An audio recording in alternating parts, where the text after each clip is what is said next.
Assalamualaikum warahmatullahi wabarakatuh. Di sini kami dari kelompok 1 akan mempresentasikan hasil analisis kami, yaitu tentang proses pengambilan keputusan dalam memilih sekolah menengah atas atau SMA pada SMA Negeri 4 Kota Probolinggo.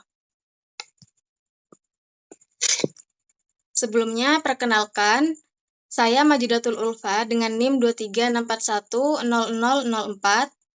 Nama saya Abadia dengan NIM 2364100015. Nama saya Alwiyah, NIM 2364100016. Nama saya Dinda Yustianirum dengan NIM 2364100022. Adapun tujuan dari analisis kami yaitu yang pertama untuk mengetahui proses pengambilan keputusan responden dalam memilih SMAN 4 Kota Probolinggo. Yang kedua, untuk mengidentifikasi faktor yang mempengaruhi keputusan responden dan memilih SMAN 4 Kota Probolinggo. Dan yang ketiga, untuk menganalisis perilaku pasca keputusan responden setelah bersekolah di SMAN 4 Kota Probolinggo. Selanjutnya ada landasan teori. Yang pertama ada proses keputusan pembelian. Di sini ada 5 tahap. Tahap yang pertama yaitu pengenalan kebutuhan seperti cita-cita siswa, nilai akademik, dan harapan orang tua. Dan yang kedua, pencarian informasi bisa melalui brosur, website, media sosial, rekomendasi, dan open house seperti akreditasi, prestasi, fasilitas, dan biaya. Tahap yang ketiga yaitu evaluasi alternatif seperti kualitas akademik, reputasi, fasilitas, jarak, dan biaya. Tahap yang keempat yaitu keputusan pembelian, seperti memilih SMA terbaik berdasarkan seleksi dan keyakinan. Dan tahap yang kelima yaitu pasca pembelian. Di sini ada kepuasan dan ketidakpuasan. Kepuasan ini bisa membuat responden merekomendasikan sekolah tersebut kepada teman atau adik kelasnya, dan ketidakpuasan tersebut bisa menimbulkan kekecewaan bagi responden.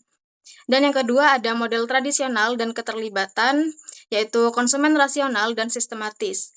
Dan yang ketiga, disonansi pasca pembelian. Itu ketidaknyamanan psikologis pasca keputusan pembelian. Contohnya, ragu dalam memilih setelah dengar pengalaman negatif mengenai sekolah tersebut. Selanjutnya ada diagram alur keputusan memilih SMA. Di sini ada 5 tahap. Tahap yang pertama yaitu pengenalan masalah, lalu tahap kedua yaitu pencarian informasi, lalu tahap ketiga evaluasi alternatif, lalu tahap keempat yaitu keputusan pembelian, dan tahap terakhir yaitu perilaku pasca pembelian. Selanjutnya ada hasil analisis. Yang pertama, pengenalan kebutuhan. Responden menyadari perlunya melanjutkan pendidikan ke jenjang SMA setelah lulus SMP. Hal ini didorong oleh keinginan memperoleh pendidikan yang berkualitas, lingkungan belajar yang kondusif, serta cita-cita untuk menjadi abdi negara. Yang kedua ada pencarian informasi. Responden mencari informasi mengenai SMA yang akan dipilih dengan mempertimbangkan akreditasi dan fasilitas sekolah. Informasi tersebut diperoleh dari teman dan alumni yang telah memiliki pengalaman bersekolah di SMA tersebut. Yang ketiga, ada evaluasi alternatif. Responden membandingkan SMAN 4 dengan SMAN 1. SMAN 1 memiliki akreditasi yang lebih baik, sedangkan SMAN 4 menawarkan biaya yang lebih terjangkau dan lokasi yang lebih dekat dengan tempat tinggal responden.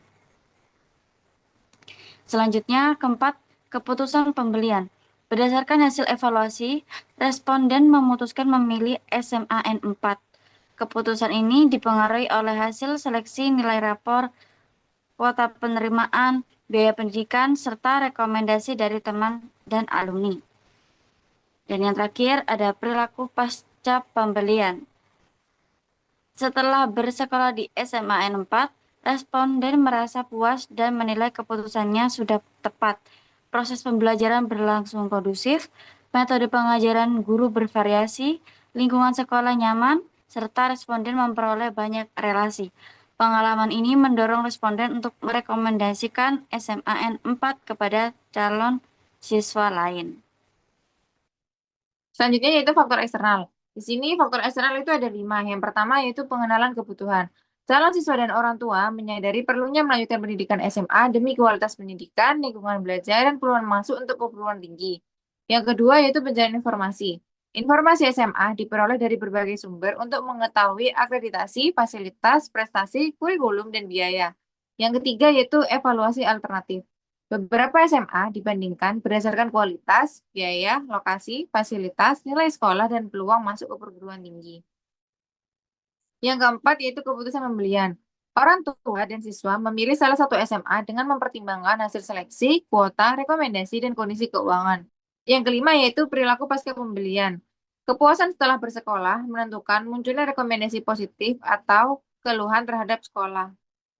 Berikut foto dokumentasi kami saat mewawancarai siswa dari SMA 4 Kota Probolinggo. Di sini terlihat bahwa responden tidak memakai seragam sekolah.